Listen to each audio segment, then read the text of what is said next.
আমি যেটা বলছিলাম সেটা মেহমান এসেছে, তো আমি ঢাকায় আগাতে গেছি। তো ওই যেখানে হোটেল ভাড়া নেওয়া হয়েছে ২ তলায়, গেটে যে আছে আমার পরনে লুঙ্গি আছে, সে যেন ঢুকতে দিবে না। এই যে তোমার এটা লন্ডনের চেয়ে দামি নাকি এই এলাকা? এই যে পাগল। হ্যাঁ, এই তোমার ম্যানেজার কে আছে কথা বলো তো দেখি। তো কোথায় বললো, তখন বলছে আসতে বলো। তো এখন ওপরে গেছি, তো দেখি সবাই চতুর্দিকে ছুটে আসছে। মানে তোমার ম্যানেজারকে আগে বলো ঘটনা কি, এটা কি লিখিত আছে নাকি? লঙ্গি পরে ঢোকা যাবে না, এটা কেন? দেখি সবাই এসে ক্ষমা চাচ্ছে। মানে ক্ষমা চাওয়া পরে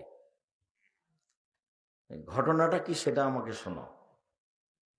কি এমন পড়া জানুনি, শিক্ষা নাই, দীক্ষা নাই, প্যান্টটা টাকানোর নিচে পরো, উপরে এক খ্রিস্টানের মতো করে চুল রেখেছো, আবার এদিকে তো দাগ কেটে রেখেছো, মেয়েটা তোমার ল্যাংটা হয়ে আছে, তুমি আমাকে কি দেখাতে চাও? তুমি তো আমার কাছে সবচেয়ে নিম্ন শ্রেণীর মানুষ। আমি তো তোমাকে দায়ী করতে করতে তোমার বংশ পর্যন্ত চলে গেছি, তুমি আমার কাছে এত নিম্ন শ্রেণীর মানুষ। তোমার গায়ে গেঞ্জি ওটা থাকবে কেন? কেন থাকবে? থাকবে কেন? তোমার মাথার চুল এমনটা হবে কেন? তোমার বোন গেঞ্জি গায়ে দিবে কেন?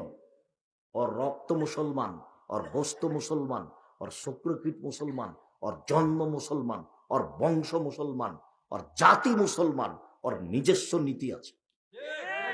হিন্দুর নিজস্ব নীতি আছে।